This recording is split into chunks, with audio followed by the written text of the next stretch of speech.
আয়াত ৩৭।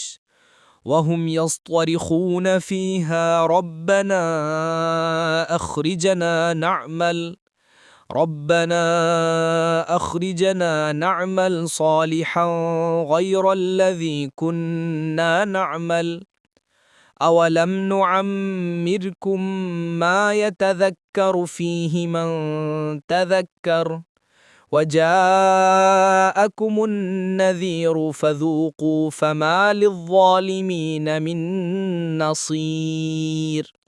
অনুবাদ। আর সেখানে তারা আর্তনাদ করে বলবে, হে আমাদের রব, আমাদেরকে বের করুন, আমরা যা করতাম তার পরিবর্তে সৎ কাজ করব।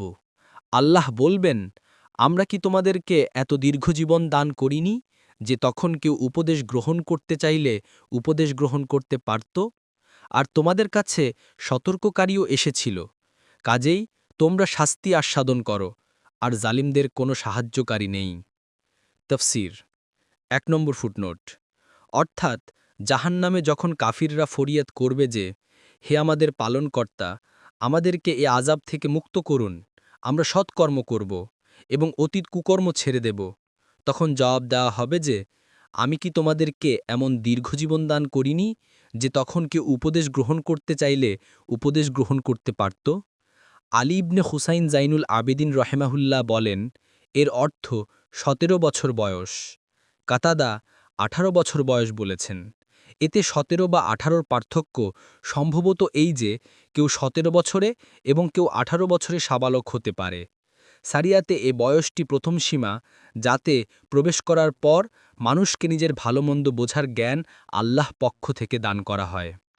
এ বয়সে মানুষ সত্য ও মিথ্যা এবং ভালো ও মন্দের মধ্যে ফারাক করতে চাইলে করতে পারে এবং গুমরাহি ত্যাগ করে হিদায়েতের পথে পাড়ি দিতে চাইলেও দিতে পারে। যে ব্যক্তি সুদীর্ঘকাল বেঁচে থাকার পরেও সতর্ক হয়নি এবং প্রকৃতির প্রমাণাদি দেখে ও নাবী রাসূলগণের কথাবার্তা শুনে সত্যের পরিচয় গ্রহণ করেনি, সে অধিক ধিক্কারযোগ্য হবে। এ কথাটি একটি হাদিসে এসেছে এভাবে যে ব্যক্তি কম বয়স পাবে তার জন্য তো ওজরের সুযোগ থাকে, কিন্তু ৬০ বছর এবং এর বেশি বয়সীর অধিকারীদের জন্য কোনো ওজর নেই। বুখারী ৬৪১৯।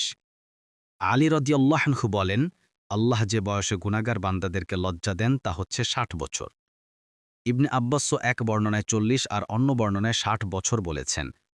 এ বয়সে মানুষের উপর আল্লাহর প্রমাণ পূর্ণ হয়ে যায় এবং মানুষের জন্য কোনো ওজর আপত্তি পেশ করার অবকাশ থাকে না।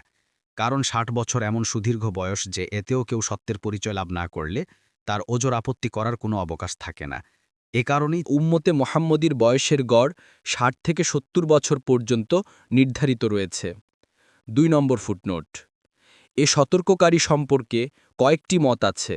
কারো কারো মতে চুল শুভ্র হওয়া, বার্ধক্যের নিদর্শন প্রকাশ পাওয়া, আবার কারো কারো মতে মুহাম্মদ সাল্লাল্লাহু আলাইহি ওয়াসাল্লাম, আবার কারো নিকট কুরআনুল কারীম, কেউ কেউ বলেছেন জ্বর বা ব্যাধি।